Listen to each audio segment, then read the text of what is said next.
This video is going to be demonstrating some movements and some concepts about the relationship between the low back and the pelvis. So a lot of kind of what can happen is that the low back moves, and then as a result the pelvis moves, and then so on and so forth. But we want to kind of break some common compensations. So for instance, particularly with deadlifting, something that I see a lot is if someone is in a little bit of low back extension, and I am exaggerating a bit just so that it can be more visual and easy to see on the video. But when, say for instance, if you're doing a conventional deadlift and you're wanting to lock out, it's kind of like the hips are being thrown through like this, and the pelvis angle stays fixed and the low back kind of stays fixed, but then we're just pushing the hips forward. And when in reality, what we would like the pelvis to do and what we would like the spine to do is instead of the pelvis moving from here to here, kind of in a forward backward movement, we actually want it to do this. So that a tilt. And many of you are probably familiar with the phrase anterior pelvic tilt, posterior pelvic tilt. Those are just terms. They are not good, bad, or neutral. Those are just terms to describe the position your pelvis is in. And so what that would look like is, so we want to make sure that, again, like the pelvis, when we do go into that anterior tilt, which also can include back extension, we want to make sure that we're rotating over ourselves, meaning kind of like over our midfoot, because think about how we want to be standing for a good bar path. We don't want to be going here and then we're moving this way with our kind of upper body because our pelvis is pointing that way and dumping forward, and then our low back and the backside of our pelvis is going that direction. So that's not even really a true anterior pelvic tilt. There's a lot of other things going on there. So we want that tilting movement and then that posterior tilting movement to stay above our own center of gravity. And so typically when we're discussing how we're going to squat and utilize the pelvis and the low back together, particularly for geared lifting, is that we want that low back extension. We want to contract all of this stuff because we need to push into the briefs. If we were to be too neutral or tucked under, those briefs would push us forward into our quads and into our knees, which is the exact opposite position that we're looking for in order to effectively do a geared squat or, for instance, like a sumo deadlift. So this can help kind of train that position a little bit better, as well as decreasing the volume and the exposure that we have to the same position over and over and over and over again, and thus getting some some loading stuff that we don't necessarily want into that tissue. It's going to start to get dumped into a place that we actually don't want it to go.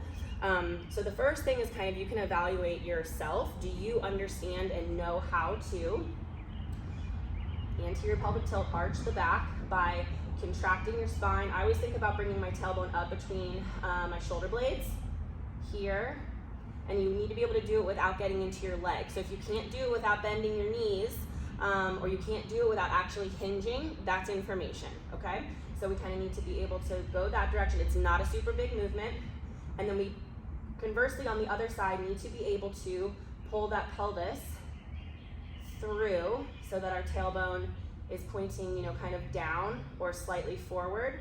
And again, we don't want to bend the knees, we want to keep locked out. I think it's important to understand that this movement should be able to be achieved without squeezing your butt. Your deep core stuff, particularly the psoas, but other things as well, should be able to shorten. Think about kind of like, and pull this pelvis through, okay? So we want to make sure that we can engage this stuff. And you can even, this is my belly button, you can even kind of find that stuff that needs to be engaged. The psoas is the front of your spine. It's really hard to access through soft tissue, but if you just put your fingertips here, you'll start to pick up on some of the stuff you're looking for. And if you can feel contraction as you're pulling that tailbone underneath, that's good core stuff. That's strong stability. Your ribs are down, your hips are tucked under. This is an incredibly strong, stable position for your spine to be in. And I've also achieved hip extension. So this is my lockout. And I've locked out via using this stuff, not just swinging my hips through and like squeezing the shit out of my glutes, because at the end of the day, that's not going to be as effective. So the way that we would train this to start out is on the floor, And this is really a core exercise. You can substitute this for your core movement. So like the level 1 variation would just be that you're going to tuck your tailbone under so that your low back is on the floor, and then you want to try to get your hip bones to point towards your rib cage so that your lowest part of your back, your tailbone, is off of the floor, but you're not going to do a glute bridge. You're trying to contract this stuff as hard as you can and pull it in. So this is the level 1, and you're just contracting hard, contracting hard. I would recommend doing these at multiple different efforts. We need to be able to execute max effort stimulus into this tissue, but we also need a lot of endurance here, so you can do any number of time under tension, high level intensity, lower intensity for longer bouts. Level 2 is that you're going to pull your knees into your chest and kind of put you in that posterior tuck position because my tailbone is off the floor. You can go wide here too if you feel limited by pulling your knees into your chest. You can go out wide towards your elbows. And then from here, we're gonna pull as much as we can into our passive range. And then we're gonna take a big inhale, big exhale, get a little bit more. I'm gonna flex my feet, so I'm almost in my squat position. And then I have to hold. I have to hold this here. And again, I'm using my front stuff. I'm using the front of my spine to pull my knees here to flatten. I'm thinking about pulling my femurs into my chest. And my pelvis gets tucked under. And then the third variation is you can do a little bit elevated. So I'm gonna find, and the height of your barbell is just gonna depend on your own individual leverages here. And you can put a yoga block here.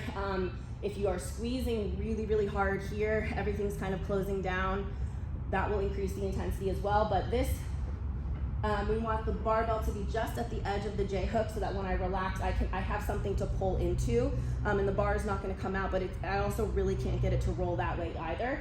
And I'm gonna start very slowly by pulling my tailbone up off the floor. And remember, I'm not trying to push my hips that direction, I'm trying to get my hips to go that direction, up towards my rib cage, because I want to create this stack. So I'm gonna start to peel my tailbone off the floor. I'm rotating my hip bones up towards, and then slowly I'm just starting to roll off the floor in a segmented way. And now I'm gonna get my hamstrings involved by squeezing the bar. So now I'm doing an isometric hamstring curl here as I'm pulling my hips up through extension. So this kind of skill and combination of things is what you're gonna do to get out of the hole in a squat. Definitely get off of a box squat. And the harder you squeeze and the longer you hold, obviously your intensity can vary here, but you wanna try to get deep into that psoas front of spine stuff.